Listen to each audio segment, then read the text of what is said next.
bal, pH, aktivitas antioksidan, dan kesukaan soy kurt nangka dengan penambahan ekstrak rempah. Yang melatar belakangi penelitian ini adalah semakin meningkatnya motivasi konsumen menerapkan pola makan nabati mengakibatkan keberagaman pangan fungsional nabati, salah satunya adalah soy kurt simbiotik. Pada awalnya dilakukan penelitian soy kurt simbiotik dengan memanfaatkan nangka sebagai buah lokal yang memiliki rasa dan aroma yang unik khas daerah. Namun diperoleh skor rasa dan aroma yang tidak suka sampai netral, viabilitas bal yang cukup baik.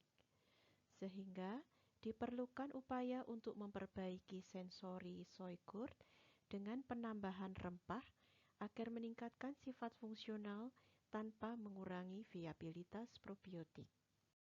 Tujuan dari penelitian ini adalah untuk mengetahui pengaruh ekstrak rempah yang ditambahkan selama pembuatan soy kurt nangka terhadap total bakteri asam laktat, pH, aktivitas antioksidan, dan kesukaan rasa dan warna. Tahapan penelitian terdiri atas pembuatan susu kedelai, pembuatan sari nangka, pembuatan ekstrak rempah, aktivasi kultur backslope yang digunakan sebagai starter, dan pembuatan soy kurt nangka berempah. Selanjutnya, sampel dari soy kurt akan diambil untuk diuji di laboratorium dan data yang diperoleh dianalisis menggunakan sidik ragam. Apabila terjadi perbedaan yang nyata, maka dilanjutkan dengan uji DMRT.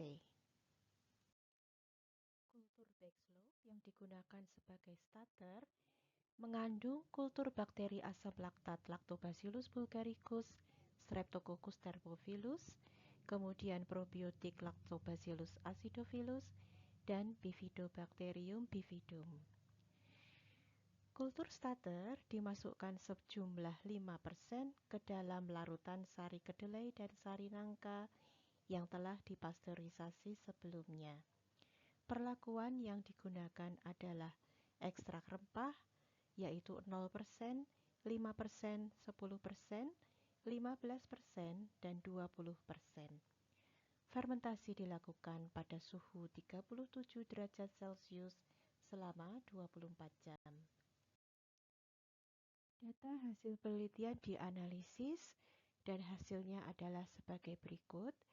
Yang pertama, perlakuan konsentrasi ekstrak rempah tidak berpengaruh nyata pada total bal.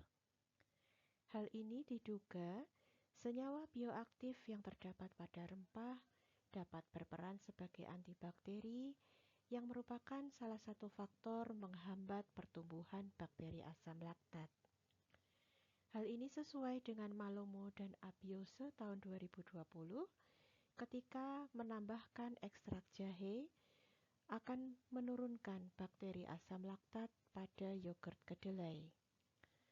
Didukung oleh Duda dan Chodak 2008 bahwa tanin dan alkaloid yang terdapat pada rempah memiliki efek antibakteri.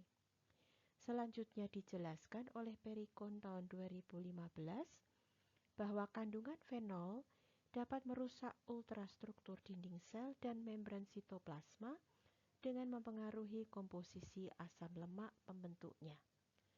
Namun demikian, total bakteri asam laktat yang diperoleh sudah sesuai dengan SNI yogurt dan FAO tahun 2001. Yang kedua, bahwa perlakuan konsentrasi ekstrak rempah berpengaruh nyata pada pH.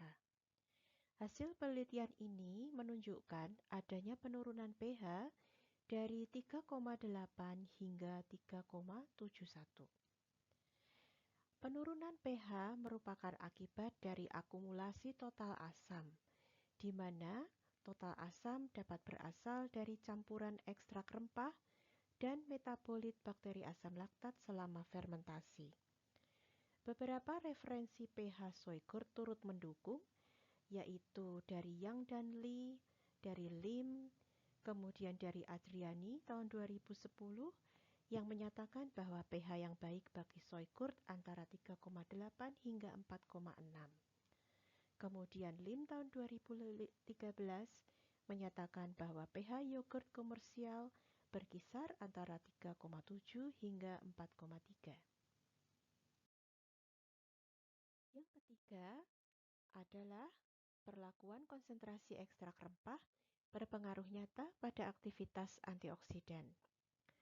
Hasil penelitian ini menyatakan adanya peningkatan aktivitas antioksidan dari 15,75% dppH hingga 31,63% dppH. Ekstrak rempah mengandung komponen bioaktif yang berperan sebagai antioksidan, sehingga penambahan ekstrak rempah tentunya akan meningkatkan aktivitas antioksidan.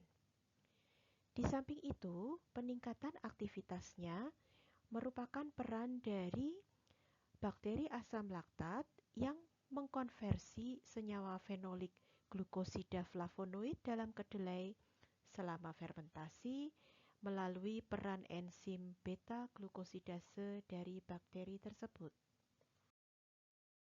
Nomor 4 adalah perlakuan konsentrasi ekstrak rempah tidak berpengaruh nyata pada kesukaan aroma. Hasil dari penelitian ini menyatakan bahwa skor aroma mulai dari 2,56 hingga 3,3 dengan kriteria dari panelis, netral hingga suka. Hasil ini sejalan dengan penelitian Larasati tahun 2017, Malomo dan Abiose tahun 2020 mengenai soy curd dengan penambahan ekstrak jahe.